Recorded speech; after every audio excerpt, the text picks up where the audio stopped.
안녕하세요. 교정전설 덴탈룸의 전윤식입니다. 이전 영상에서 그 TTBA에 대한 이제 전체적인 정보, 인포메이션하고 환자나 보호자가 TTBA에 대한 그런 만족감, 뭐 이런 것들에 대해서 우리가 자세히 알아봤는데, 오늘은 그 임상적인 면에서 이야기를 좀 해보려고 합니다. 뭐 장단점을 한번 설명을 좀 해주시죠.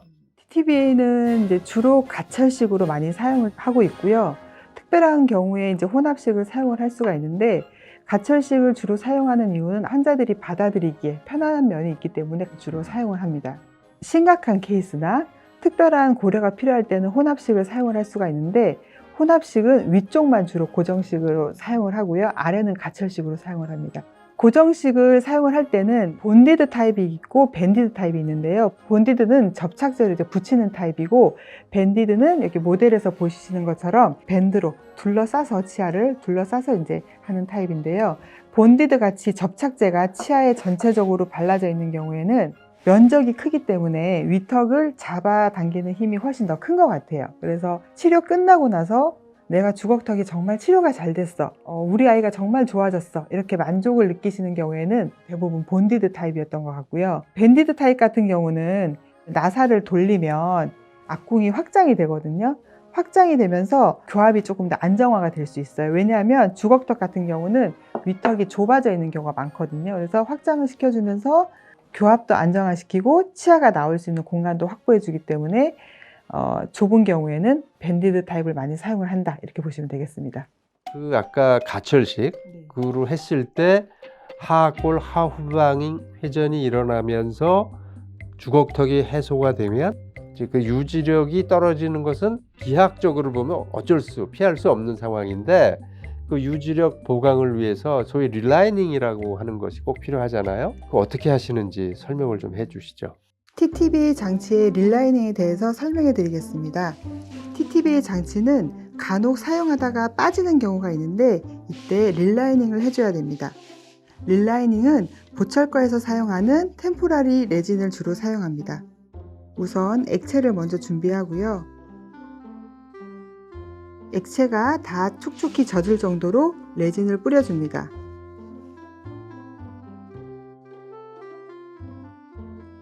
다 뿌려주게 되면 가볍게 한번 저어줍니다. 이렇게 약간 흐르는 상태가 좋고요. 준비된 레진을 장치에 뿌려줍니다.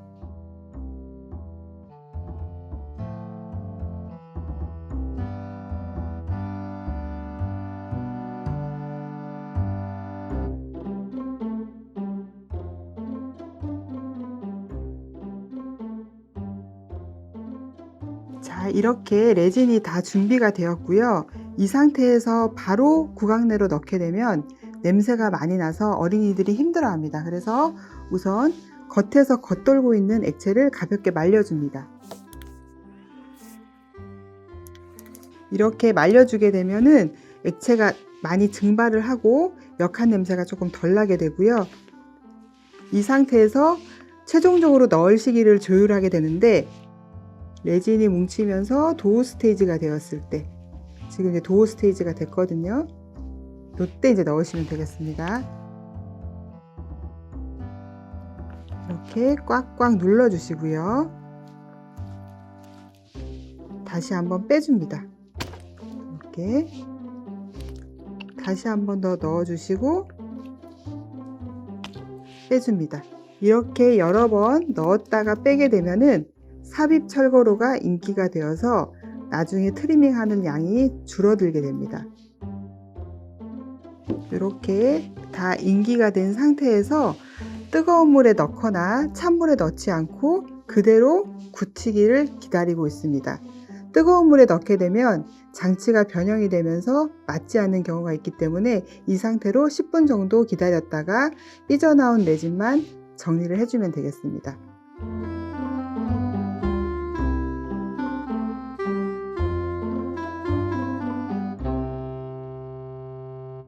그럼 이제 마지막으로 TTBA 장치 사용 시 주의사항은 어떤 게 있나요? 네, 어린이들이 대충 끼를 수도 있거든요. 그래서 장치를 끼고 나서 치아가 장치에 꽉 낄 수 있게 어금니로 꽉 물어서 완전히 다 낄 수 있게 이제 해줘야지 장치가 잘 맞고 최대 이제 효과가 나타나는 거고요.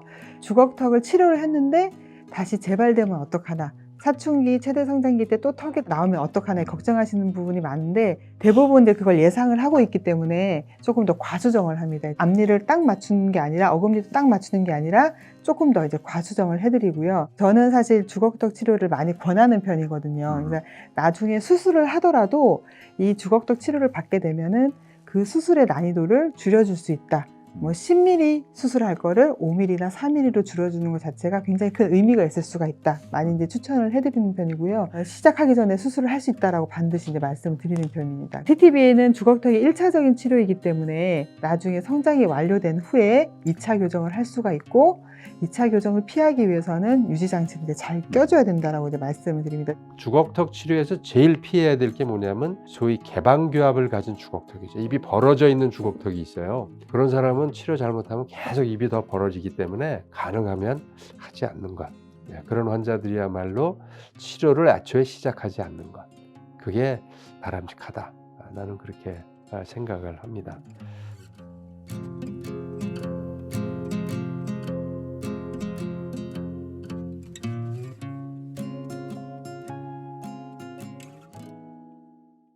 이렇게 TTBA에 대한 임상적인 내용을 이제 알아봤습니다. 추가적인 고민이 있거나 또 상담을 원하시는 분들은 이 아래 이 이메일로 내용을 보내주시면 저희들이 성심성의껏 답변을 해드리도록 하겠습니다. 지금까지 교정전설 덴탈룸의 전윤식 김혜진이었습니다. 감사합니다.